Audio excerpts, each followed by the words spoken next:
Welcome back to Cheddar, everyone. I'm Kristen Scholler. Our next segment, The Future of Work, is brought to you by ADP, exploring the digital transformations that are transforming the workplace as we know it.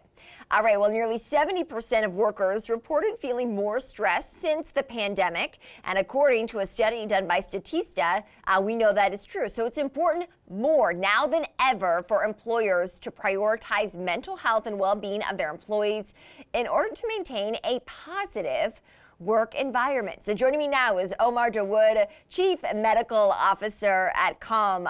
Omar, it's great to have you with me this afternoon. I am a big fan of meditation, so I can't wait to kick this off. What kind of impact can employee wellness have on a business? Thank you for having me on the show, Kristen. I appreciate it. Employee wellness can have a massive impact for both employees and for organizations. As you noted, the vast majority of employees experience stress and anxiety from personal and professional lives. Over 83% of U.S. employees, for example, have suffered from work-related stress, and almost 1 million or more of those employees actually call out sick because of stress. And that costs businesses over $300 billion in a year. Those are big numbers. Employees show up to work, they're not present, or they're not able to come to work because they really aren't able to really overcome the many different things that are stressing them out. We talk so much about taking care of physical health, but we forget oftentimes that it all starts with our mental and behavioral health and really what goes on in our heads. I'm so glad that you mentioned that. How has the focus on employee well-being and conversations around wellness in the workplace shifted over the past year, Omar? Yeah, this past year has been incredibly challenging for all of us. It's a unique situation where every one of us is in the same situation. It's opened up a dialogue, frankly. It's made it okay to talk about mental and behavioral health. Everyone's talking about it because we're all affected by it. We're working from home and our spouses may be in the other room or the same room working as well, and our kids or dogs or others may run through the screen as we're having these meetings. And it's incredibly difficult. Burnout is at all-time high. It's hard to actually separate personal and professional lives, but it's highlighted we need to prepare ourselves for these types of situations. You know, I can't tell the future, but I always say that we know around the corner is stress and anxiety for all of us from personal and professional lives.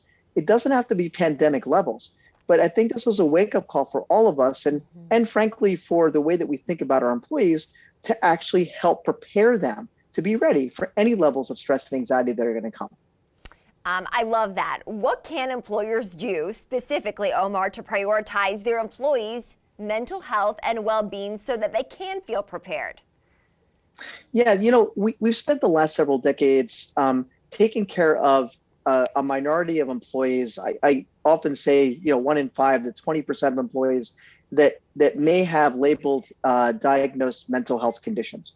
But when we think about it, the majority of employees, every single person in a company experiences stress and anxiety. So thinking of actually bringing in experiences that are more preventative, that are helping to build resilience, such as Calm, for example, that are more upstream, that now support a very broad percentage of employees. You know, typical traditional benefits in mental behavioral health only support really 0 to 3% of employees. I think it's time now to start looking at how we actually prepare employees, build coping mechanisms, build resilience, help them sleep better, help them prioritize, set boundaries, all these important things that are going to help them deal with stress and anxiety that they have today, and that's going to come tomorrow.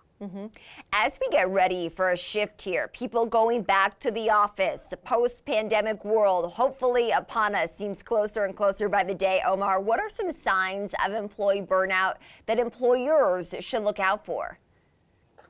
Yeah, they're all around us. You know, employee burnout can manifest in ways that we necessarily don't anticipate. For example, could manifest as 2 employees having conflict, arguing about something, as an employee feeling overwhelmed as they come in Monday morning by the 10 things that are on their plate.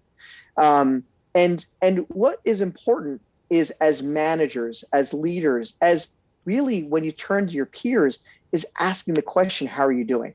And starting to probe that. I think that's incredibly important. The second piece is exhibiting vulnerability in the workplace.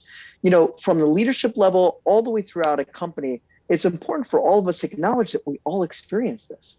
that it's important to actually take time for ourselves. That burnout is a real phenomenon. It's not a sign of weakness, but it really signals that we need to start taking efforts to actually start and end our day for work and have actually time allocated for our personal lives. Mm-hmm. Yeah, those boundaries, I think, really can go a long way. What about on an individual level? What can people do to fight burnout at work? Yeah, boundaries, as we said, are a great one. It's a great first step. Additionally, being able to really take pauses throughout your day, we have found that that can be unbelievably helpful. For us, even taking a minute or 2 minutes, I know that's something we embrace here at Calm, is unbelievably helpful, where you're actually just doing nothing. You're actually just breathing.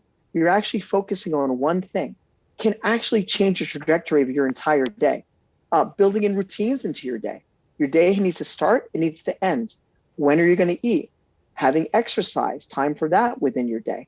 All these things are incredibly important. And we also forget that whether you're working from home or you're working in office, time off matters.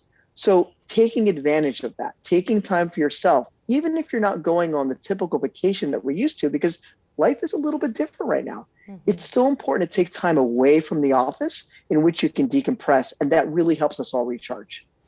Omar, I wish we had more time, but this is reminding me that I still need to fit in my meditation later today to focus on my own breathing. Thank you so much for sitting down with me this afternoon. That's Omar Dawood, Chief Medical Officer at Calm. All right, to learn more about the top trends that are reshaping the future of work, visit adp.com/y-adp.